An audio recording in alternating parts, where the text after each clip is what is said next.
Hey. That little graphic was pretty sweet, Zach. Tuesday. Good evening, everybody. Loving the intros, man. What's up, boys? Getting better every week. Just another Tuesday. Professional. Yeah, Whose lawn is that in the background? So we got the grass, the wisps going on in the background. A little wispy grass. Olee, is that your yard? Looks a little doofy. No, sir. I figured that's unstriped territory right there. Yours That does looks look like- pretty green, though. It is Looks pretty green. Very green. Looks like it was about 5 inches long, so I was thinking it was yours. We got to keep it a little shorter now with Roscoe. There, yeah, you get lost in there. It's tickling the wiener dog. Nice. Well, so it looks like LTZ actually made it in first. He said he'd been sitting in chat for about 5 days, I think he said. But he figured it out. He figured out how to get in here. So That's great. Yeah, he's just been waiting since last week. as soon as the notice went up, he's in. That's crazy. So shout out to them. Drunk Lone Guy, Papa Mo's Low. How you guys doing? I like my this lawn's covered in snow right now. Is everybody else covered in snow? You are. Oh man. Yeah. No, man. We haven't gotten anything. We've been cold, but no precipitation for us. We've not had any snow at all winter long. What? Not one bit of snow. Mm. Yep. That's probably. I've had a unheard of for dusting you once guys. or twice, but that's about it. Yeah. Yeah, we got about a quarter of an inch the other day. That's about it. I mean, 3 inches, quarter of an inch, about the same So say, thing. March can bring some crazy weather though. Sometimes, I've had snow in April, so you never know. Yeah, Utah has one of the wettest winters in like 10 years or something. Our ski resorts have like 35 feet of snow Wow. right now up in them. So it's crazy. Hopefully, folks are taking advantage of the slopes. Oh, That's yeah. awesome. Tons of people. When I go to the airports, it's like just full of people carrying their skis around in the bags and stuff. So everybody's coming to and fro. Well, speaking of winter, spring is only it's less than 2 months away. I think it's like 45-ish days away or something like that. So maybe about a 7 month and a half weeks. left to go. Yeah, tomorrow's February, so I know you guys. Everybody thinking about their game plan for this spring in the live chat. Let us know. You're working it out. You still, the clock's ticking. But as far as tonight goes, this is Keep Off the Grass, episode 103. Sitting down with Ambrogio, robots. Ambrogio, but first things first. Let's all raise our glasses. Grab a glass. Grab a glass. Off the grass. Nice. Yes, sir. Good stuff. I like All to right. zoom in there, man. Nice. Got to get the action shots there. Yeah, so we have Stacy from Ambrogio Robots joining us. Stacy, thank you for coming on. I appreciate you being here and glad you came on. Pleasure to be here. So tell us a little bit about, everybody likes to know who you are, what do you do in the company, and then everybody loves a good backstory. So tell us a little bit about Ambrogio and where it started and where you guys are headed. So Ambrogio is actually one of the products that we import through a company called Max Distributing, based out of Oregon City, Oregon, which is just a little bit out of Portland. Max is a subsidiary of a company that some of you may know, BCS America. BCS sells two-wheel walk-behind tractors, pretty popular, Italian-made, high quality. Ambrogio is another product that we approached the manufacturer about 4 years ago to see if there was an opportunity for us to import their robotic lawnmowers. And history, as it is, they agreed, we agreed, and we became partners in importing the robotic mowers that they manufacture into the U.S. So I work for the company. My historical position has been mostly technical, but a few months ago, I aspired to the lead of sales and technical manager for North America. So my role, I'm working with our dealers, with our distributors, and the salespeople that we have working for us, and kind of really helping to promote the product and build relationships and train people so they understand how the robots work and what they're designed to do, and how to best install them and service them and spec them out for a given lawn. And so that's really my role today, is I kind of lead the sales and the technical departments for the company. Ambrogio, our company, Max Distributing, we import Ambrogio for all of North America. So if it's sold through Canada or the US, it's through our distributorship, our importing. Ambrogio is actually manufactured by a company in Italy called Zacchetti. And Zacchetti, unlike a lot of the competitive brands, Zacchetti is a robotics and automation company. So they specialize in building industrial automation, medical equipment, automation controls, software, and all the elements and components that go along with building that type of equipment. And so the robotic mowers came to be about 25 years ago. They really kind of broke through and are designing some really, really good product. And, I think that you'll see as we go through the show tonight, that there's some really attractive looking product, but under the veneer on the outside, the inside of the robots are actually very well built, high quality, just something that I think is above the cut. And hopefully you'll see that, and as we progress forward, and we'll talk about some of the models and some of the benefits and the features that kind of make Ambrogio what it is. So the design, it's Italian design by that robotics company. Correct. For them, and then they sell it all out in Europe or whatever, but then you guys are the sole kind of distributor here for the North America. And here it's manufactured out of a plant in Oregon. Is that right? No. So it's all manufactured in Italy, in area, the Tuscany area of Italy. There's a town called Arezzo, and they have their production facilities there. And so all the Ambrogio product that is manufactured worldwide is manufactured in this community in Italy. Okay. And we found in our relationship and our history with the BCS product that Italian-made product is just very, very good engineering. And so it's one of the reasons why we took on the Ambrogio product and why we wanted to partner with them, is just simply because of the reputation of high quality, because that's what our other products are known for. And it's kind of unknown to many, but in the northern part of Italy, there's quite a bit of manufacturing that happens, and products that are sold all throughout the world, but they generally have a reputation of very, very solid quality. Okay. Awesome. Now, do you guys? Go ahead. No, go ahead. I was just curious. So now, when it comes to like the actual, so in my mind, this. I'm excited you're here because this is super cool. We have like a little Roomba robot vacuum. What do you guys do? Kind of the programming side, or how does that kind of work as far as how it kind of finds its way? Who does that kind of?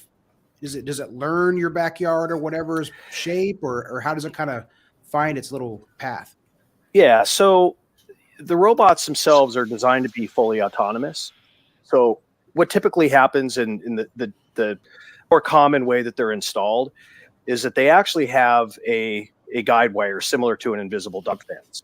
And so that guide wire is what really defines the outer boundary of the robot's working area. And then inside of that working area, the robot then kind of manages, in some cases it's random, 100% random, depending upon the model.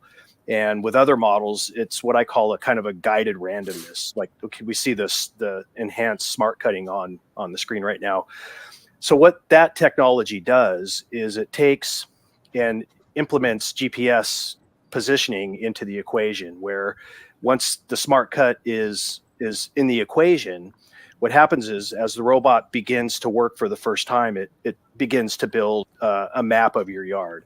So picture a piece of graph paper of sorts over your yard. In every approximately 1.5 to 2 square meter area, that robot will make a geo map of that position. So it's longitude data for that particular little quadrant. And it'll build this map throughout your whole entire yard. And then as the robot builds that map and it gets completed, then it relies less on a random pattern and more on a guided way to operate. So by that, I mean, it'll prioritize and keep track of the areas, those little quadrants where it's worked in the last, 2-3 working cycles, and prioritize areas where it hasn't been over areas where it has been. So it becomes a lot more efficient, more consistent, and overall the quality of the cut just improves and improves and improves over time. So it's got like a random like pattern that's not truly random because it's kind of learning which areas will need to be cut next. Most Correct. likely, So to kind of make sure you're not wasting time going to spots you already hit. Yeah, I call it a kind of a guided randomness. I mean, it's still somewhat random because when it reaches, a particular quadrant, you don't know if it's going to go left, right, turn and go, back left, back right. That direction that it takes once it hits that quadrant, it could be in any direction. So that's the randomness of it. But where it stops as it's traveling is where the guided part goes. And it says, okay, I'm right here today and I'm mowing, and tomorrow I come to that same spot. Well, I'm probably not going to stick around in that spot that I was just at yesterday, and maybe 2 or 3 spots over I haven't been in the last couple of days. So it's going to try and find those spots instead until it works 2 to 3 cycles, and then it starts all over again. It doesn't erase the map that it's built, but it recycles the quadrants where it's been as it mows other areas. Interesting. Wow, Okay. yeah, that's very interesting. Yeah, that was one of my big questions was, is it using a GPS and is it using an AI interface to do that? So that, last slide and your explanation kind of cleared that up for me because I'm very interested in, the emergence of AI and all sorts of technologies. I mean, we've been hearing a lot about that, in the media recently with, Chat GPT and all these other different things. So it's kind of interesting to see all of the different applications of AI, I guess, really throughout our entire lives. And so this is just another way that it's using an artificial intelligence to learn. So long as I want to know, when are we going to have a sentient robotic lawnmower? That's what I want to know. Yeah, one that can hit the Sentience. fence line too and get all the trimming done.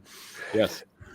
Well, there's people that are trying to make those, and there's prototypes out there on the market, but the challenges that come into play are, it's great to have a robot that can do all these functions, but the consideration has to be given for safety also, because if you've got a robot that's fully automated, it's unsupervised all the time, you create potential risks for people or pets or property when you've got these external, cutting mechanisms that operate autonomously and without supervision. And so there's just a tremendous amount of thought that has to go into that, safety that has to be considered, and, measures that have to be incorporated into the mechanics and into the software that drives the things to mitigate or reduce the likelihood that the robot's going to be in a position or in a scenario where it's going to hurt a person, a pet, property, something like that.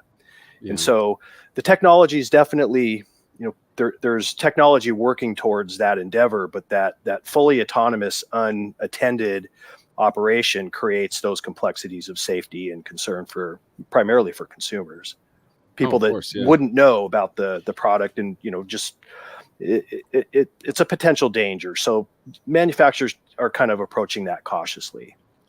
So how does it generally work? Is it saying like, okay, it's say I cut the grass on Saturdays, right? Is it okay, today I'm going to mow, so I'm going to set the robot to go, or is it just kind of, I mean, you had mentioned like, individual days. Are you saying that is that kind of how the program is written, that it'll go out, over the course of a couple of days and mow, or do you have the ability to say, okay, well, it's Saturday, I want the grass cut, and I'm going to hit start, and it's going to do it kind of start to finish, or how does that work out? Yeah, that's actually a really good question, and probably one of the most,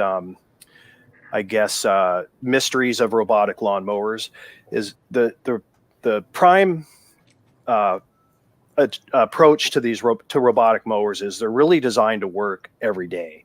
So it's not come out once a week or twice a week and cut your yard, like cut everything all, at one time. They're really designed to come out every day and work enough every day to be able to manage and maintain the size of the lawn, the mobile area of the lawn that they're installed. So here's an example. I've got about a 7,000 square foot lawn at my home, and I have a robot, and my robot, it is about the right size for my lawn. I have a L15, and so I program my robot in the summertime to come out and work a little bit every day, probably about an hour and a half every day. And that's enough for my lawn. So it manages the lawn. The beauty of it is that the lawn always looks the same. It's never short. It's never tall. It's always the same height. And so I programmed it based on the size of my lawn to estimated, based on some guidance that's provided in the documentation for each model, that based on this size of property or this size of mowing area, the robot needs to work a certain amount of time every day. And so you just take that into consideration, and then you program the robot accordingly. Now, that doesn't mean that, say you're at home on the weekends and you just don't want the thing out working on a Saturday when your kids or you're going to be out enjoying your lawn. You can tell it just not work on Saturday. You can program that. You just have to account for that in the schedule to maybe allow a little bit more time on the other days where it is working. Gotcha. So they don't ever take off all that much all at once, because they're just kind of maintaining this height generally. So each day they go out, you don't necessarily see uneven grass. What's the range for height of cut on these things? Can you adjust how tall your grass is? I'm sure, like me or Olee with tall fescue, I don't know how well these would work, if you're keeping it at 4 inches or something like that in the summertime. Yeah. The typical models, and there's a model in particular that we actually call the high cut that is different than most of the other robots. So we've got one called an L60 that will do about a 1.7, and that's a fully unattended robot. You put it in the lawn, you tell it to start working. Do you have a picture of that one, Zach? Do you know which one's the L60? Yeah. Is that the red Lamborghini looking one? Let's go into all those after after this discussion. We'll go into all of them. And so then all of the other models range anywhere from about 1.5, 1.6 up to 2.7, 2.8, 2.9, within that range. And that's not good for a lot of types of grass. As an example, St. Augustine, that's pretty predominant down in southern Florida. That's a different kind of a grass that needs to be cut at a higher cut height, or you'll kill the grass. And so there's a robot that we worked with the factory to design specifically for that type of grass or other grasses that need that higher cut, to really have a maximum cut height of, I believe it's 3.7 or 3.8 inches. So you're at almost 4 inches as your maximum height. And you can go down lower than that if you want to, but that maximum height is important on the grasses where it has to be taller or you'll kill the grass. And so so is there suction that's being created when it's mowing, or is it just kind of spinning? Is there like a suction to suck the grass up to get a good cut, or I know that's like how we're looking at regular rotary mowers, that's kind of like a factor. Is that a factor in robot? Yeah, to some extent that is. There's different styles of blades. There's actually a couple different styles of robotic blades that we use in the Ambrogio product. So that there's one blade that's a style that's a star-shaped blade. It's a stainless steel, just looks like a 4-point star. And as that spins, it does create some sort of a vortex underneath the robot. Okay, and so that'll do some of that lifting for you. But then if you were to look at the underside of each of the robots, there's also around the blade, there's a series of combs. And a lot of times, depending upon the model, there's combs that are on the outer edges of the robot too, that as the robot passes over the grass, those those combs sort of lift up the grass. And so as the robot approaches, those combs are sort of picking it up a little bit, and then that blade is hitting just the top edges of the blade of grass. Now, did those combs also pick up any obstructions? Like, say, I got kids leaving, baseballs or bouncy balls sometimes, in the grass. Is it picking up on obstructions and cutting around that, or is it, stopping and avoiding that area so you can say, oh, the grass is higher over there, and let me go see what's over there. Oh, it's a Easter egg. Yeah, it really depends on what that object is. So obviously, if it's something that's fairly small that could go underneath the combs, it's gonna get under the blade and potentially come in contact with the blade, just like a typical lawnmower would. If it's a little bit bigger object, something a little bit more solid, then the sensors of the robot tend to kick in. So they all have what's called a bump sensor. And that bump sensor is basically that if there's a contact made on that robot, on that bumper, it triggers the robot to stop, turn, and go the other direction, or change direction to get away from whatever that object is. If it's an object that maybe does, sorry, Like I was waiting on that one. you were just waiting for the right moment, huh? Yeah, waiting for the right moment for that. No, because that's one of my big things. I saw somebody in the chat had mentioned, like dog poop, right? Like, yeah, I have a dog, and as much as I try to stay on top of it, sometimes I'm out there mowing, and it's like, oh, I ran over one. Well, it'll run over it, just like it. If you have a Roomba and you have dogs that leave little piles behind, the same thing's going to happen. I mean, something like that, it's going to be soft enough and pliable enough that the it's going to hit it and get underneath it, and it could spread around. Spread the fertilizer, I guess. Yeah, that happens. But with objects that are maybe a little bit not quite large enough to hit the bump sensor, but do cause an anomaly in how the robot is moving, that's like where a frisbee or something that might, like if it's enough to where it like a little hot car. Yeah, something small, where it wouldn't necessarily bump into it, like a little plastic dinosaur. Yeah, I think it would roll right over something like that. Yeah. Yeah. I mean, they're not foolproof by any means, but if it hits something hard on the blade, does it sense that? Like, say a rock or something, like does it stop if it's something hits the blade? Does it sense that at all? It'll sense a change in the effort on the blade motor. So that's one of the ways that it monitors and adjusts the blade speed itself, is that if there's enough of a change, there's a couple things I could say about that. I'll finish a point on the objects. So artificial intelligence will kick in that if it's an object that maybe doesn't hit the bump sensors, but causes enough of an anomaly where it slows the robot down or causes the robot to maybe kind of get stopped on one side, but the other side keeps going. Well, it uses the other sensors inside of the robot to determine if, hey, maybe I can't really tell that I hit something, or that there's an object that might be impeding my path.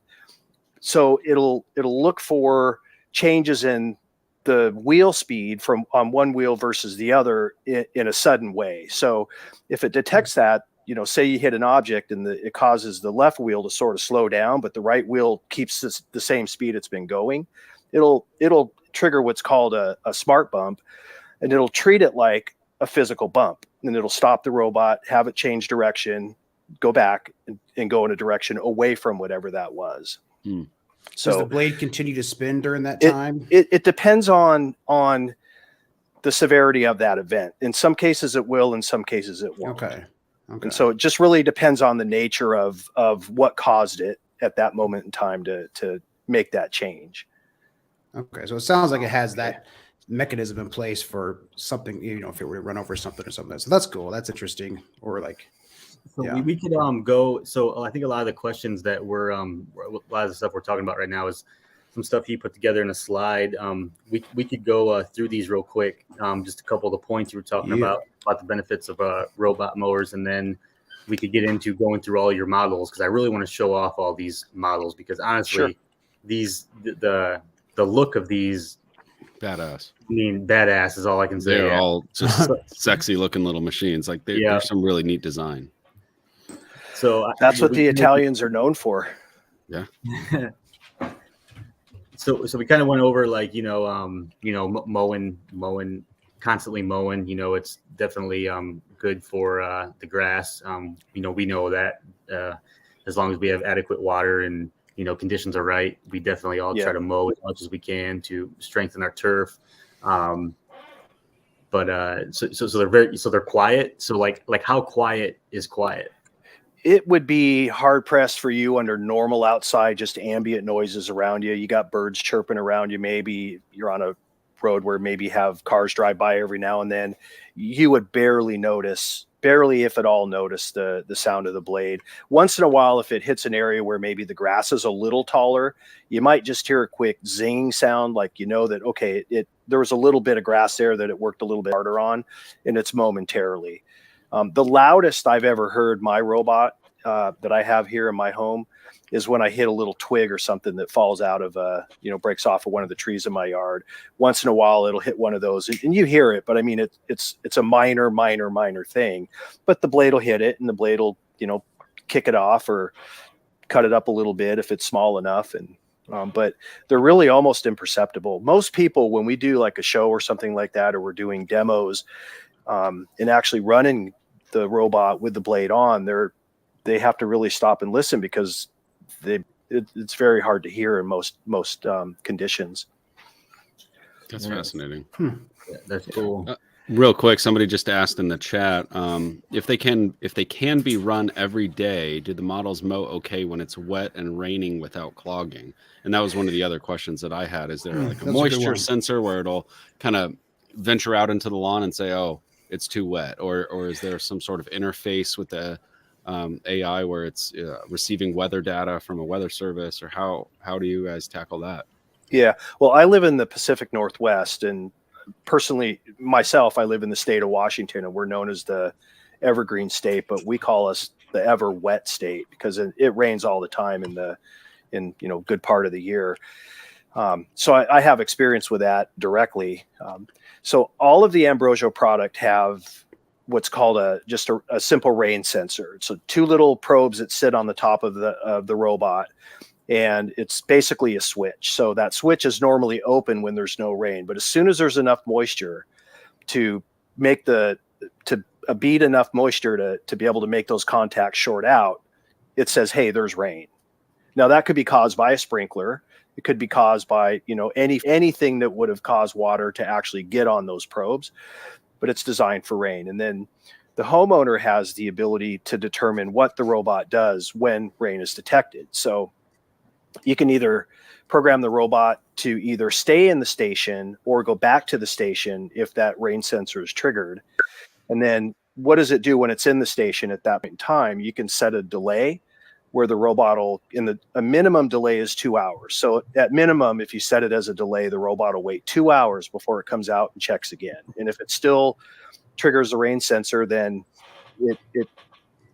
it'll go back to the station or stay in the station until another 2 hours has elapsed.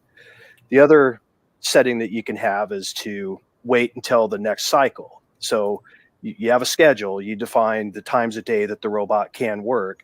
So if it detects rain, you could tell it to wait until the next mowing cycle in order for it to come back out and try again. The third option is just have it ignore the rain sensor altogether and come out rain or shine. In those conditions where, there's dew in the grass in the morning and in the evenings, that happens. And so just like a traditional mower, they're going to over time accumulate some grass debris underneath that will from time to time have to be, the robot flipped over and cleaned out. The frequency of that just really depends on the conditions. Around here, I don't do it too often, but I also don't have my robot go out when it's raining. So but it's a feature that all of the Ambrogio product has. So when they're not working, it's more of a groomer, I guess would be the word, because it keeps it maintained. Yeah. So what do you do whenever you first get it if the turf is already tall? What do you do to, get things started? The general recommendation is prior to the robot first going into use, that very first time it comes out, is to get the grass cut to no more than a half an inch taller, what the finished cut height will be that the robot maintains it at. So if you set your robot to be at like 2.8 inches, you're going to want it to be not much more than 3.25 inches tall at that point in time. So at that very, very beginning, it's important that you do have the grass cut reasonably close to the level that the mower will maintain at.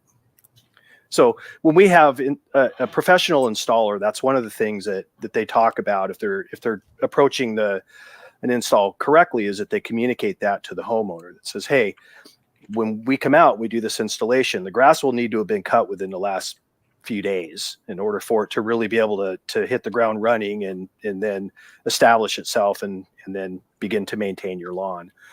And some installers will, they'll determine and set the expectation with the homeowner who's going to do that. Are you going to do it, homeowner, before we get here and have that service already performed, or do it yourself? Or is that something that you want us to do that time as part of the installation, to come out and do that last cut for you? Yeah. Awesome. Okay.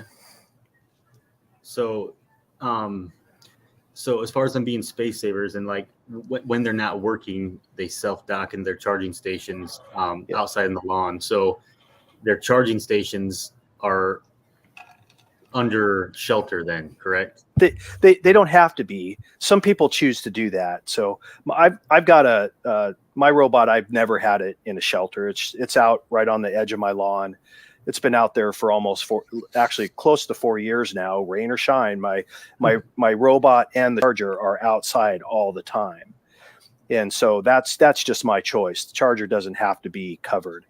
Although people like that way, where they're kind of weather resistant, or whether. That's correct. Okay, that's cool. That's good to know. Yeah, but there are some pretty cool designs of garages that people have either come up with on their own, and pretty much all robotic manufacturers will have a dock for each model that they sell. I'm sorry, a garage for each model that they sell, including Ambrogio. But there's people that we know that have built, some pretty elaborate little dog houses, I call them, around the robot mower that are designed to match the architecture of their home, the color patterns. I've seen people build them out of, Riverstone, build some pretty nice little garages for the robot in just, some very unique ways. They don't have to be covered. You guys have you guys make a little garage for the Ambrogio? All of the models that we import, with limited exception, there is a garage option available for them. They look like little mini Ferrari garages or something. Yeah, kind of like a little car. They look like a car. Sass them up a bit. Yeah, they're pretty sleek in their design. I mean, they match I'll call it the motif of the robot. So Sweet. As an example, you've got there's an L250 model. It's the red model that looks kind of like a nice Italian sports car. Mm-hmm. So the cover for that is actually a truly enclosed cover that's red, and it's kind of contoured the same way as there it is. That's the best robot, I think, going for its capability. I like the L400. I like the L400i. It looks like a Pagani Huayra. Yeah. It's like all carbon fiber with gold. So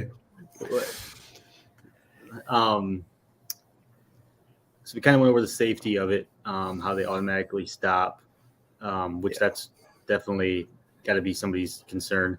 So actually, here, back to that though. Okay, is there a something with theft? Like what keeps somebody from running over and grabbing my robot and running away? Yeah, that's a really important question, and these robots aren't cheap. Okay, that's the best way to put it. Is that people that are installing a robotic lawnmower are going to be into it for some bank. So you don't want it to walk away or get taken away from the lawn. So the models that we sell that have what's called a Connect module, the ZCS Connect, that incorporates GPS and cellular communication into it. Any model and most of them have that technology. Any model that has that Connect module inside of it has the ability to have what's called a geofence. So basically, you get the robot established in your lawn. You put the robot kind of in the center point of your lawn. You go to a particular setting on the app. and you enable geofence, and then you use your finger to make the circle, a little bit bigger, a little bit smaller around your property. And then once that geofence is enabled, if the robot leaves that circle parameter around your property based on the geo coordinates, the latitude and longitude settings, if it leaves that area, the robot will brick itself. I mean, it'll shut off, and there's nothing that you can do to turn it back on unless the homeowner is the one who disables it, because the homeowner's got that robot on their phone, and the homeowner's the one that sets that pin. The homeowner's the only one that can disable it. Okay. And so what happens at that point in time, I say that it shuts it down and bricks it. It does that, except it leaves enough on to be able to keep that GPS positioning active, and to send notifications to that homeowner where that robot is every so often. And I know of about a dozen, personally, I know of about a dozen robots, Ambrogio robots in particular, that have been stolen. 100% of them have been recovered. 100%. Because it's pretty easy. Cool. If your robot disappears and you call the police, and the police say, well, how do we know where it's at? Well, you can right on your phone. We know that it's right here in this guy's yard. And so they're a little bit more active in wanting to pursue that, because you can actually show them where the thing is. That's cool. Yeah. And they're useless too. So people aren't really going to they can't sell it or anything at that point, because people that would know. Yeah, that's correct. And it's possible to temporarily unlock that geofence, but only by an authorized service center.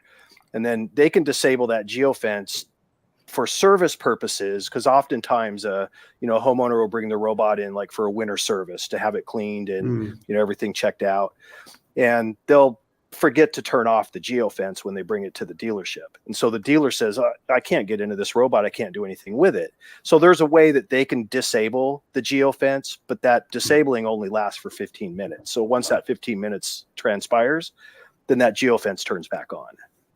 Okay. And so it's a way for the dealer to kind of, give them a way to work on a robot that without having to have the consumer come back and unlock it, but in such a way that a random person couldn't just bring a robot to somebody because they stole it to a dealer and have the dealer unlock it. Now they've got a working robot. That would counterproductive to the whole idea of the geofence. So setting up the geofence and, just setting the whole thing. Like using that wire to create your perimeter and stuff. Like, what's the setup kind of? Do you guys have technicians that come out and kind of do that for you, or what's the process for getting your backyard mapped out for it?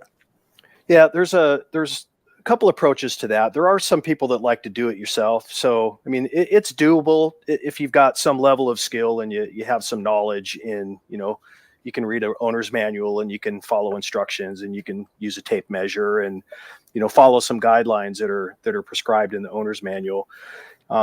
We prefer that a robot be professionally installed. I mean, look, you're spending, a couple $1,000s on a robot.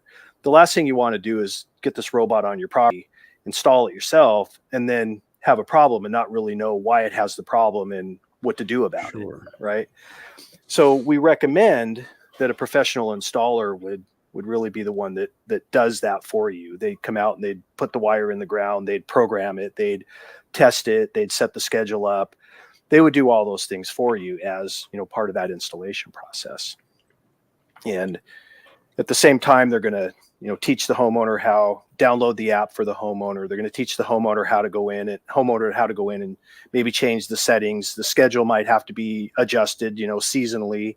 In the early part of the spring and summer, grass is going to grow faster. So you might want to have a schedule that, really for those high growth times, but then you might want to have a schedule that is for those lower growth times where the robot doesn't need to come out and work every day like it would in the high growth times.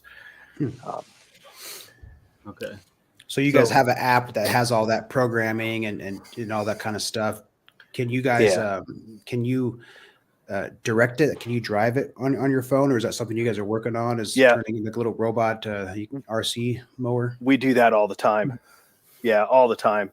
So that's a cool thing about it is if the homeowner wants to, they can. There's a very specific part of the app where they go in and they basically enable the drive feature, and then It'll still not go outside of the perimeter based on where that wire boundary is, but they can drive it around anywhere they want inside of that partition.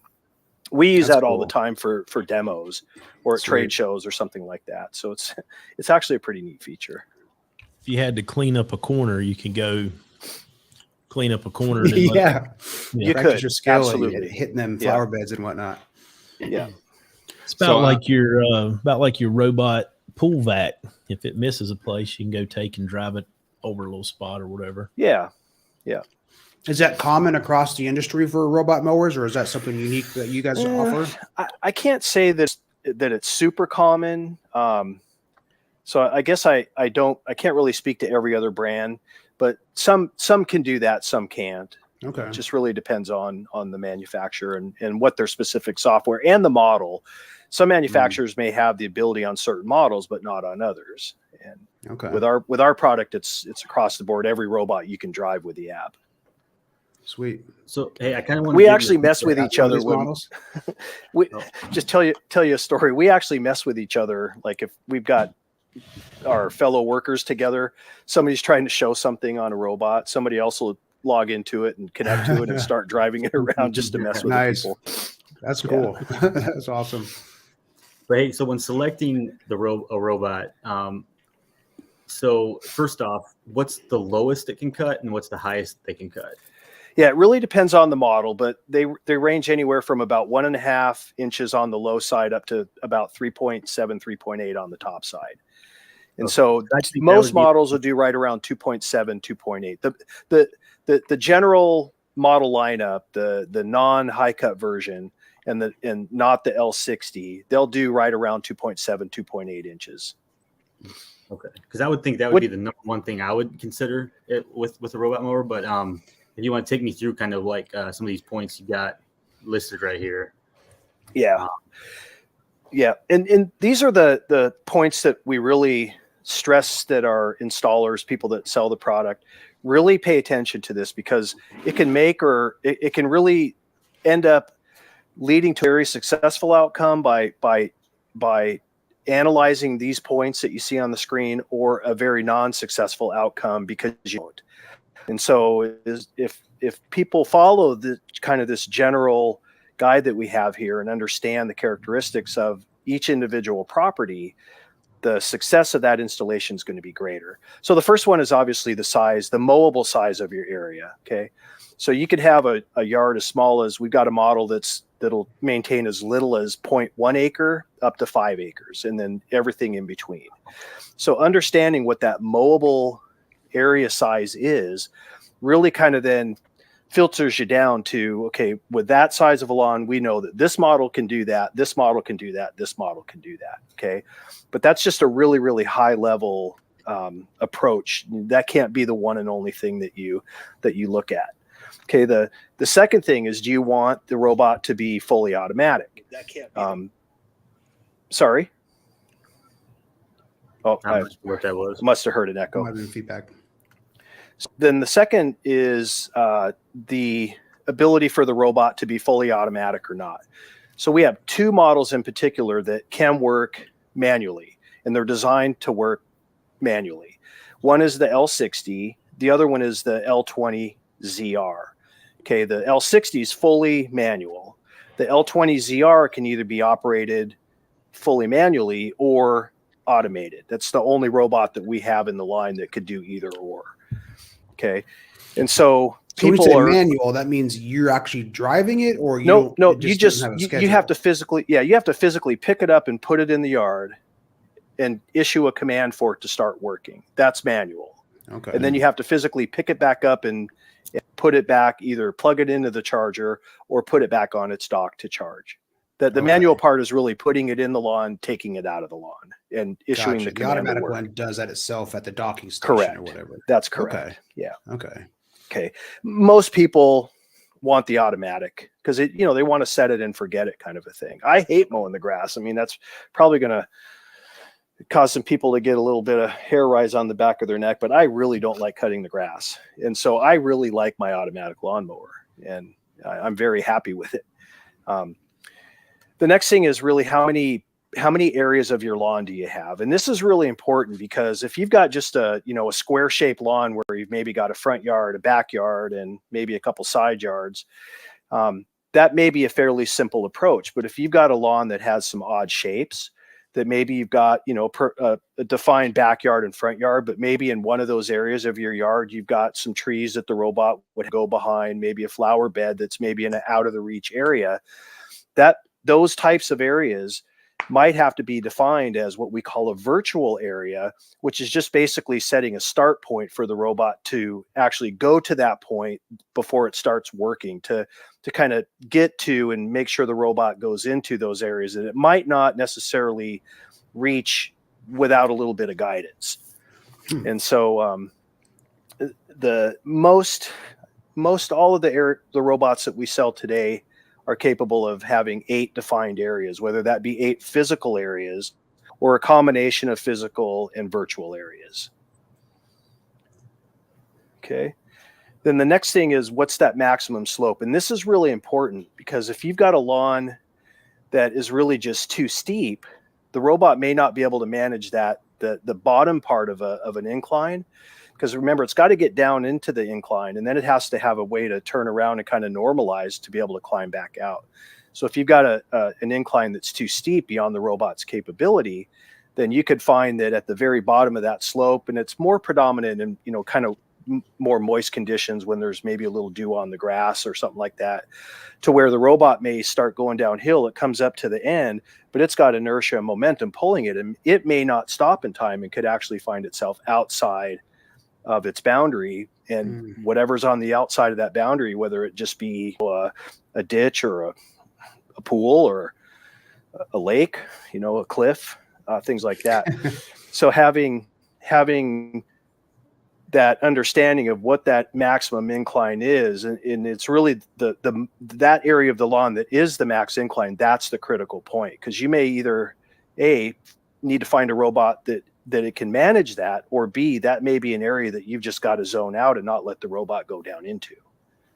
Yeah. So that incline is really important. And all of the robots that we have, with a couple exceptions, can manage up to a 24-degree incline, generally without issue. We have one model that can do up to 29, and then we have a couple models that can manage up to 31, and then we have the quad, which can manage up to 37 degrees. That's a pretty steep incline, yeah. Yeah. Real. Yeah. Well, we could pull a couple of these up real quick. So yeah, let's check out some of these models. Yeah. Man. My fault. Yeah. So look at that thing. This is the 4 like the Batman tumbler or something. Yeah, that's the high cut version. So that robot was specifically designed where you see the large wheel on the back, and the 2 front wheels are actually motorized steering. It's not an all-wheel drive, but the 2 front wheels actually have mechanical aided steering. This robot in particular really didn't exist about 3 years ago. We approached the factory and asked them, hey, can you design us a robot specifically for St. Augustine grass?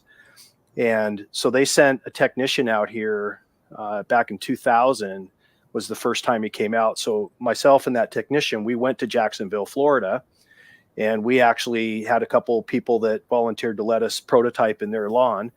And we just started tweaking and adjusting and fabbing and doing all kinds of things to try and figure out a way to get this particular robot that we started with to work properly. And, a little adjusting here, a little adjusting there.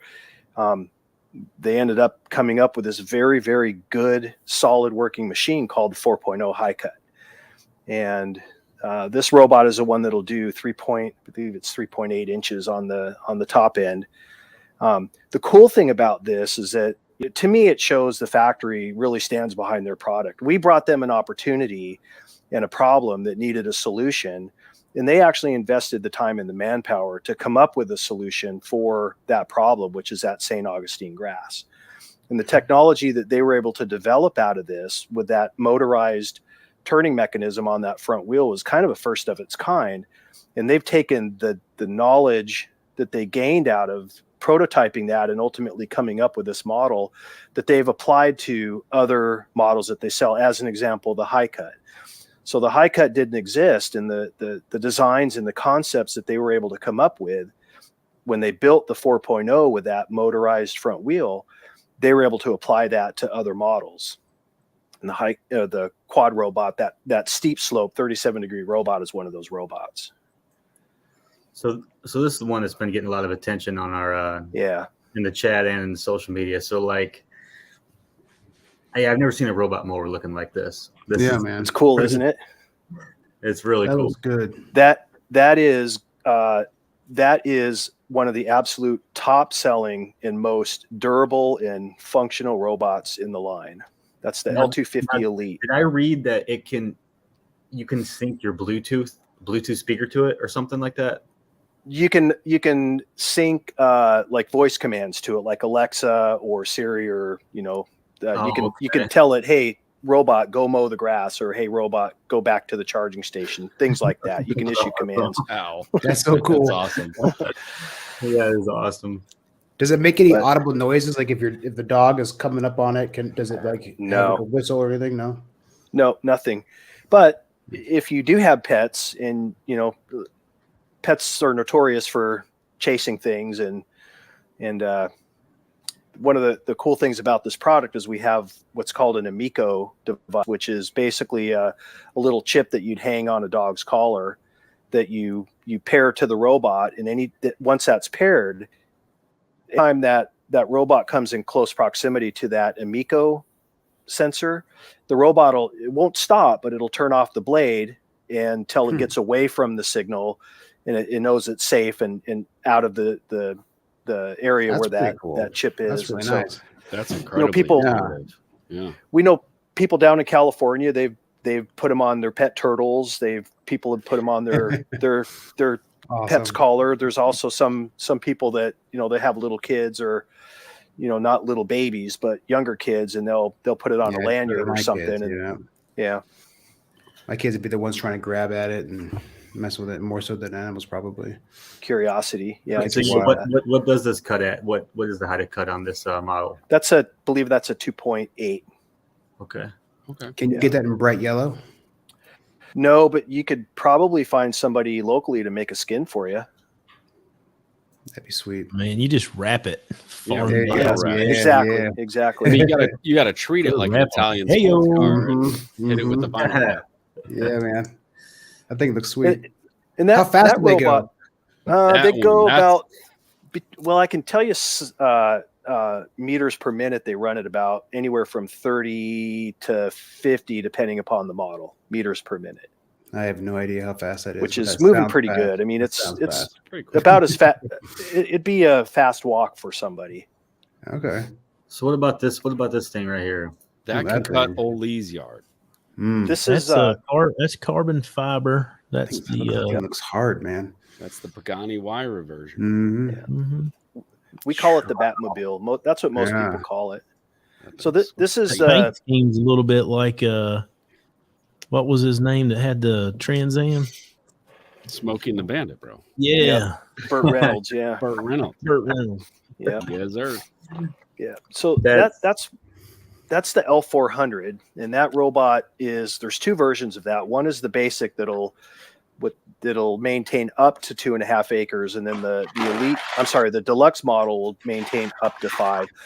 And I say maintain. It's important to kind of clarify what I mean by that. So, when you have a robot, whatever robot it is, for within its capacity, say you got a 1.5 acre robot, a 3/4 acre robot, or in this case, a 5 acre robot, it's always up to that amount of max space that it can cover, whatever that happens to be. But then the complexities in the lawn really will start to impact that. So could this robot actually maintain 5 acres? Absolutely.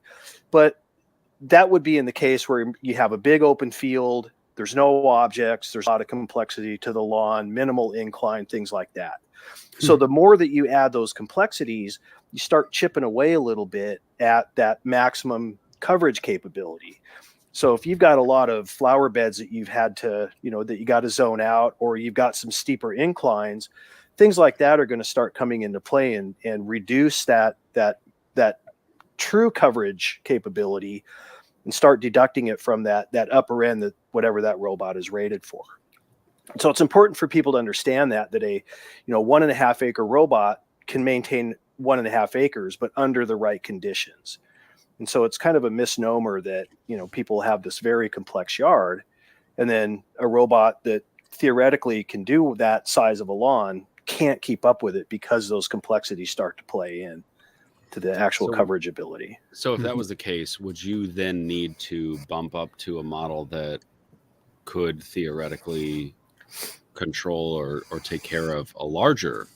So if you have, say you have a complex 2 acres, would you need to go up to something like, that model that could handle 5 acres? There's 2 ways that you could approach that. You could do a larger robot that's that's really oversized, which is one approach. But there's also what's called teaming robots together. So most of the robots in our line can operate under a team environment where you pair 2 robots to work on one common install, and then we call it the infinity team, where you define a team, both robots are on that team. They build that map I talked about earlier. They start to build that geo positioning, all those little quadrants or sectors in your yard. They'll do that together, and then they start to share that information, and then they'll do that prioritization, sharing each other's where I've been, where I haven't been, to maximize coverage. So that's a way to approach a larger lawn, and which actually can be a less expensive way to do it, as opposed to one large lawnmower that robot mower that could cover the whole thing. That's pretty impressive. So there's multiple ways, a couple ways you could approach that. So what about this tank right here? That's the quad droid. Yeah, that's the quad. So that's the robot that's capable of the 37-degree inclines. So that's a square-shaped robot. It's big. It's a big robot. It can mean quite a large area. This robot has all-wheel drive and mechanical steering. So the way that a robot approaches a lawn is it can really go any direction at any time. So most robots, they come up to whatever it is, the barrier, the edge of the wire, whatever it happens to be. They stop, they back up, they turn, and they go a different direction. This robot can go any direction at any given time without having to do that back up, adjust, and go. So it's really an omnidirectional. It does, and that's one of the ways that it can maintain. Oh, that's cool.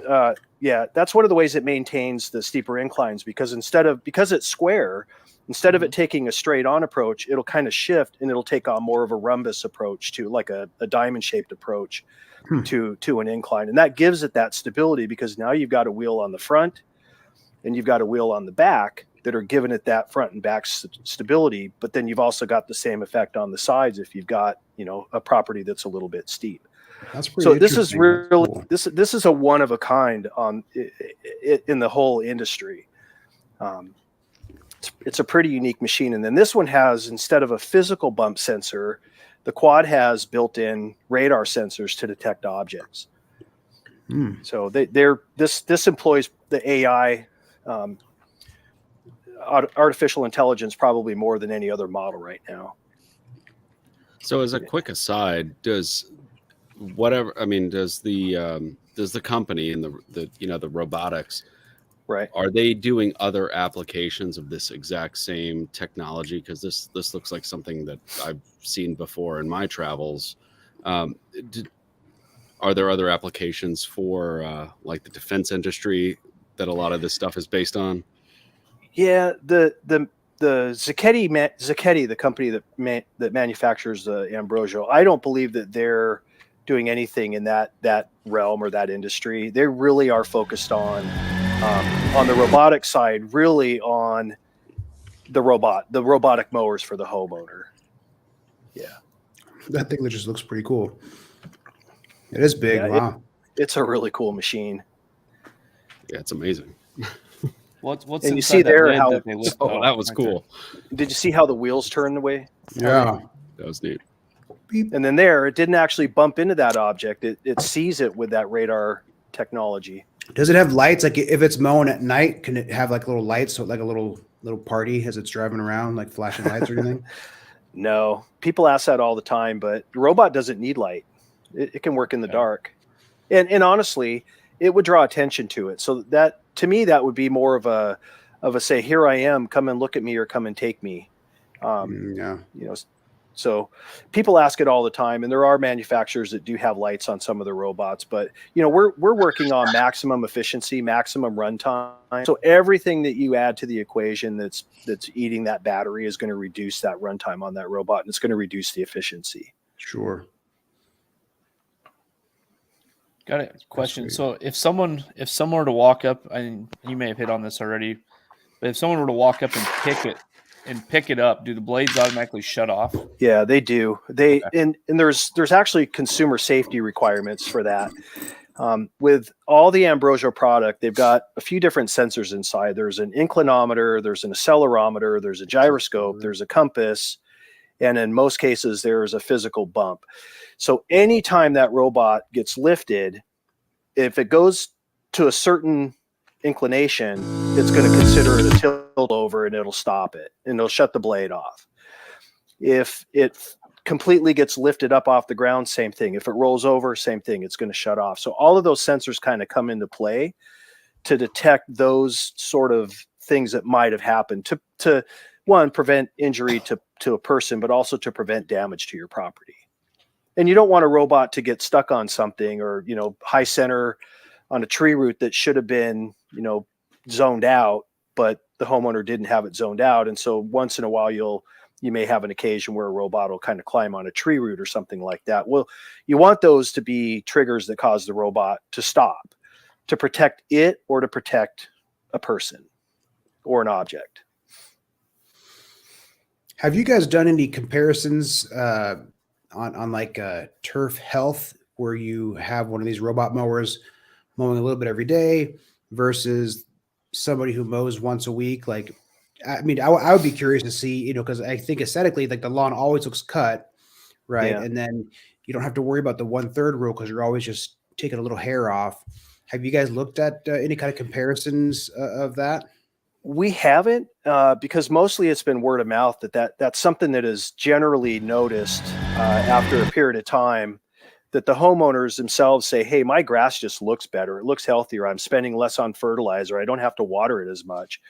And so we haven't done any study like that. I don't know that the manufacturer has, but the consumer, the homeowners that actually have these robots are actually, that's the feedback that they're giving, is that it's something that they just didn't expect to have such a nice looking lawn in the end, because it is much more healthy. I mean, think about it. You're only taking off if it's set up properly and scheduled properly. You're only taking off about, you know, 1/8 to 1/4 of an inch every time a blade hits it. So all of that organic matter goes right back around and becomes food for your grass. And, you know, you're not hauling the grass clippings away and dumping them in a landfill somewhere or in a compost pile. You're actually putting them back in the ground where it's going to refeed that lawn. I could see using a robot for my backyard, and then I could still enjoy the mow and do all the striping and stuff in my front yard. I could see, because the backyard is not as much fun to mow, but if you had something like that where you kind of have a low maintenance, just, you know, rainfall and minimal fertilizer, but it's always getting cut right, you know, it could look a little better. Yeah, exactly. Yeah, that's a trade-off. I mean, if you're that person that just really likes those nice stripes, because, you know, they look really good. I'd be honest, they look really, really nice. But I guess if you like mowing your grass and you like spending your time doing that, more to you, I'd rather spend my time doing something else. And to be honest, after a little while getting used to it, you kind of start to appreciate the lawn for what it looks like with the robotic mower taking care of it. But it is a trade that if that's something that you just really love and like, that's something that you, at some point you might have to give up if you want to run a robotic mower. However, I say that knowing that in the not too distant future, there'll be what's called RTK technology, which is basically a methodology to allow you to kind of eliminate the wires, the guide wire around the property, and implement satellite technology that will keep the robot within a defined area, but give you that precision that you can actually make the back and forth cuts, the straight line cuts, and actually reintroduce those lines back into the capability of robotic mowers. So you mentioned geofences before in terms of the security of the actual device. Is there a way to go in and set up a geofence for your property as opposed to actually setting out the guide wire? In terms of not having the guide wire at all? Yes. Yeah, the RTK technology will bring that to full, to full circle at some point in time. RTK is basically it relies on satellite guidance. So just like the robots that have the smart cut technology, that they map the property and then they prioritize those sectors where it's been. When you introduce RTK, which is still an emerging technology, it's in many cases it's not yet ready for prime time, but it's designed to be able to use satellites, at least 3 satellites that it can home in on at any time, and then a fixed point antenna somewhere in proximity to the property. And then that fixed point antenna will give it the precision that it needs to be able to, have up to like a 1 to 2 centimeter precision, where you can then bring those straight lines back in, but then also it'll allow you to define that outer edge of the property without the use of a guide wire. Gotcha. I say that technology is on and in the industry today. It's in the market, but there's still limitations to where you can actually use an RTK guided system, because you've still got places where, like my yard, okay, I live in what's called the Forest Ridge neighborhood. I've got trees all around me. It would never work in my lawn. But you've got areas where you've got wide open properties. Definitely RTK could be appropriate in that regard. Gotcha. So it just really, it's a part of the offering, but it's not necessarily going to be right and feasible for all lawns and all installations. Gotcha. And maybe I missed it before, but say somebody has a fenceless, dog fence. Right. Electronic dog fence. Is there any interference, or have you ever noted any interference between, one of the dog collar systems and the robot system? Yeah, once in a while we encounter that. Part of potential installation, the installer actually going on site and doing an assessment of the property. What are those complexities? What are those certain things that might be present in the adjacent area? So it could be a dog fence, but it could also be a neighbor that has electronic control for their gate, something like that. So we teach our installers how to use the robot to tell them if there's anything in the general area that's putting out a signal that would be in conflict with the robot. And if so, it's a matter of, in the robot itself, you have the ability to change the channel. So there's 8 possible channels that the robot can operate at.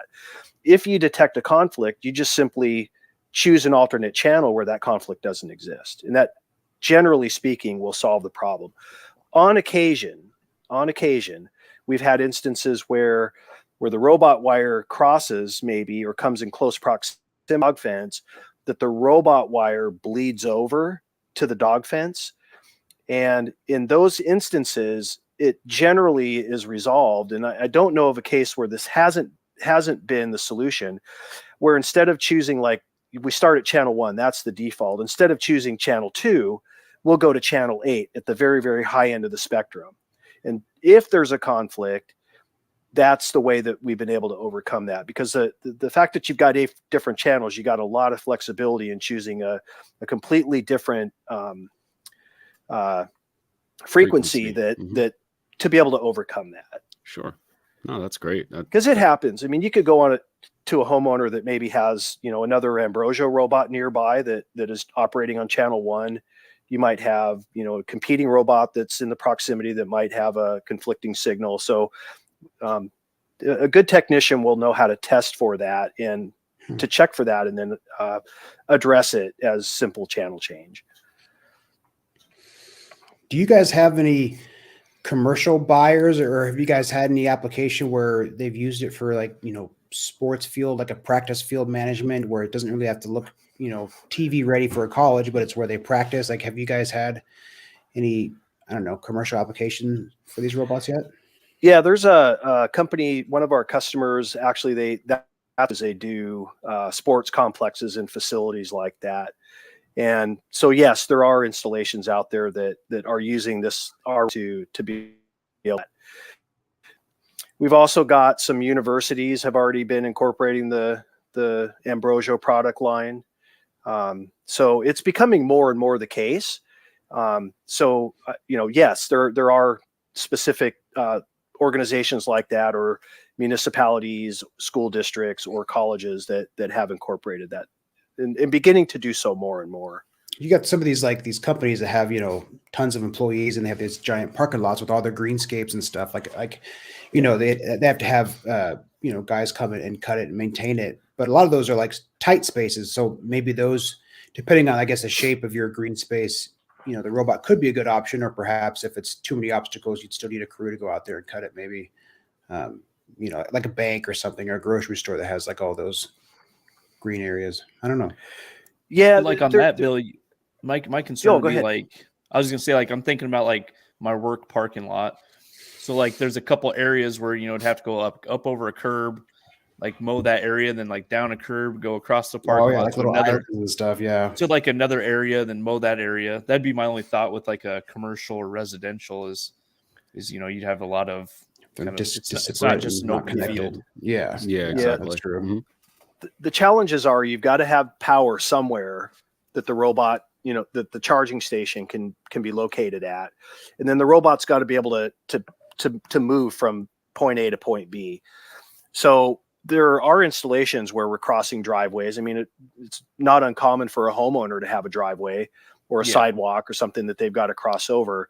And there's ways that you can do that. Yeah. And in that case, you may find that you have to build a little ramp on that pathway that the robot takes to get, from one side. That would to be the awesome other. to see the little like a little wheelchair ramp. There's a little ramp that you built for it. Yeah. It goes up over a bridge. Yeah. We actually have there's a robot. Actually, here in the state of Washington, there is an install that they built a bridge over this.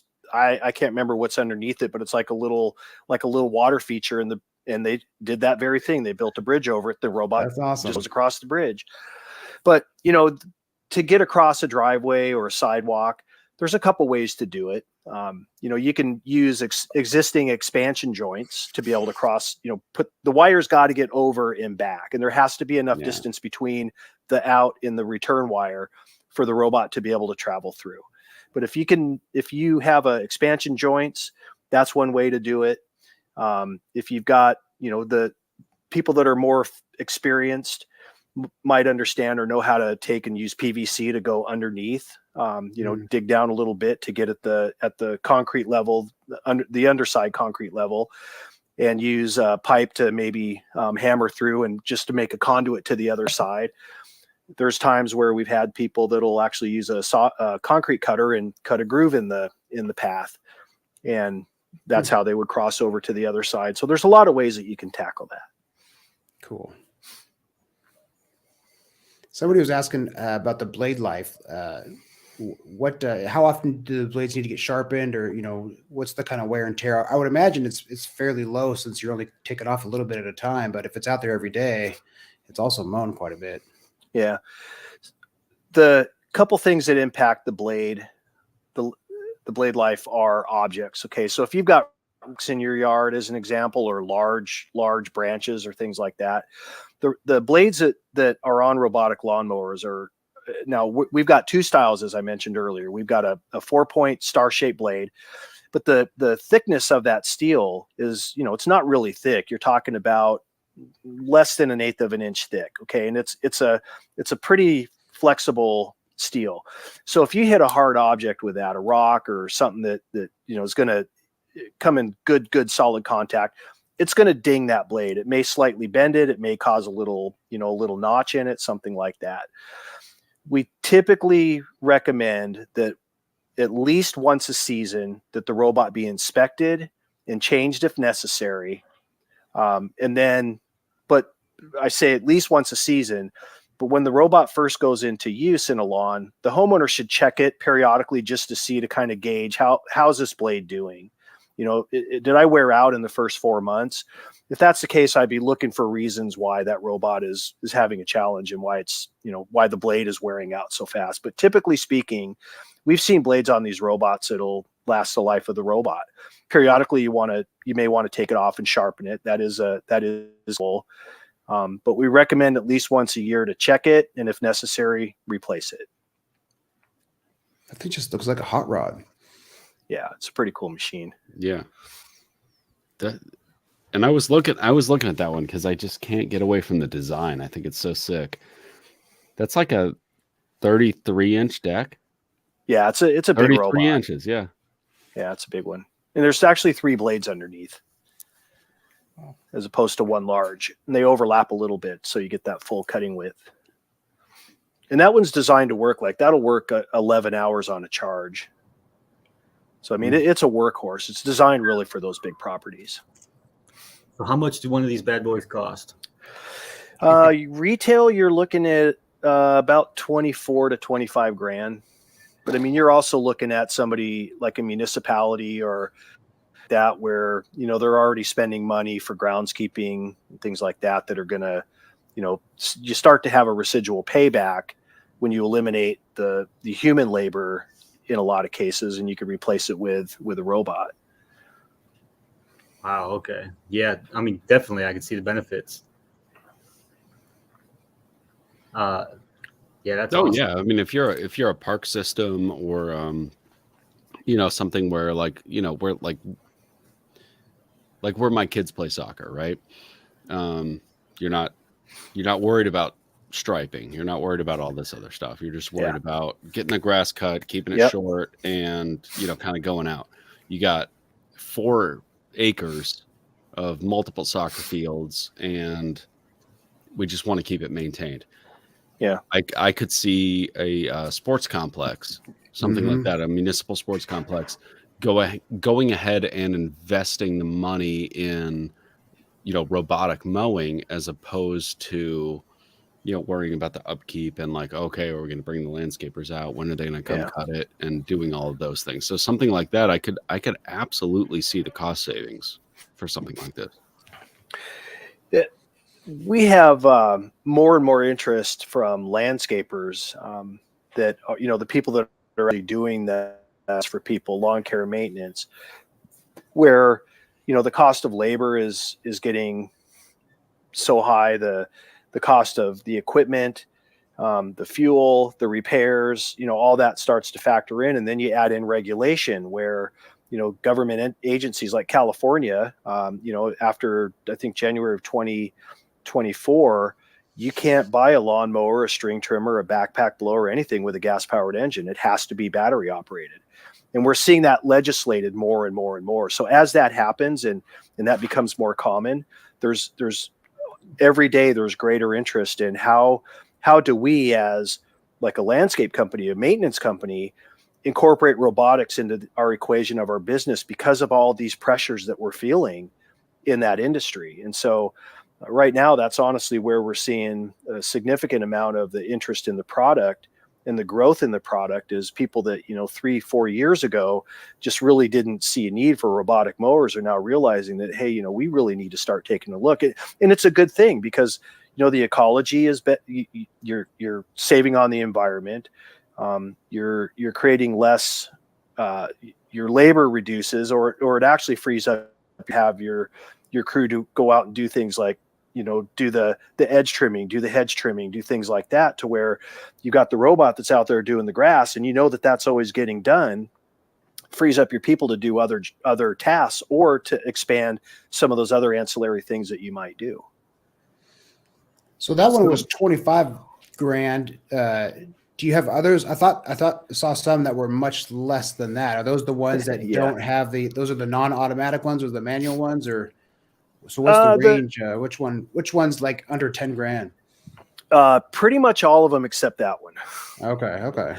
Yeah, I mean it's the big one, and that's the L400 is the most expensive robot like the that we have. luxury edition. Yeah, but remember I said earlier too that it may be more more economical and a better approach to have more than one robot working on a property as opposed to one large one. Yeah.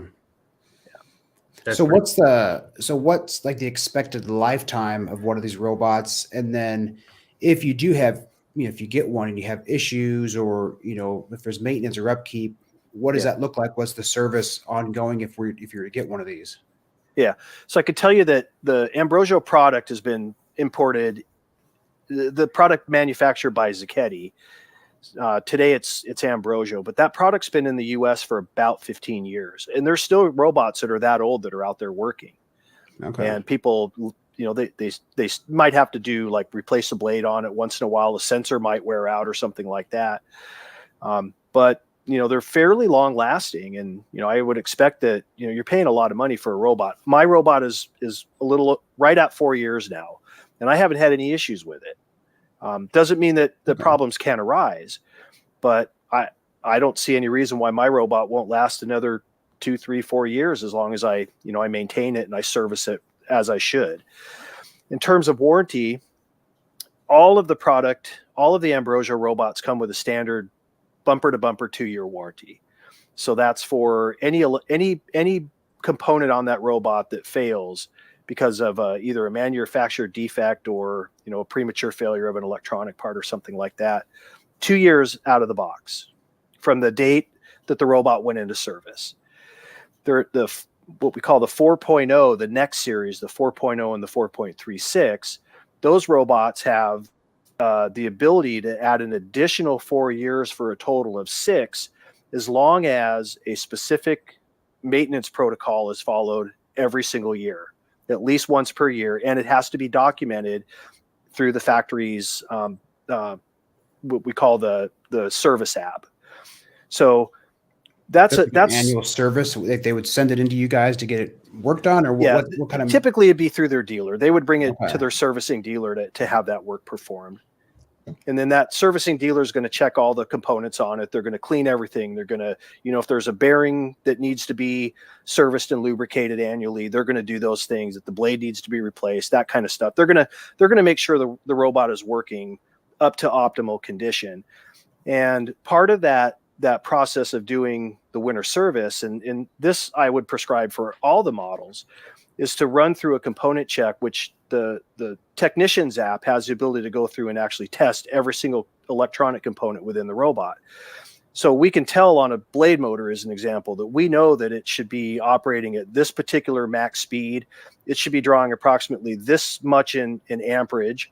And if you're outside of that realm or you're below that realm, you know that you've got a potential problem going. While that robot is then in the shop, if it's under warranty, replace the part. And so that's how we want it to be approached. And so it's like an oil change and a 20-point inspection once a year. Yeah, kind of like that. Yeah. That makes sense, especially if you're going to put down that much money just to make sure it's because I wouldn't know the first thing to try to fix something like that, so that it's good to know you guys have, something like that where you can do that. Even if say you don't do it every year, but you want to get it checked out. That's nice to know you guys have that service. So, yeah. So I have a dealer that we have that just here today I was corresponding with him, and he that very thing happened. He's got a blade motor.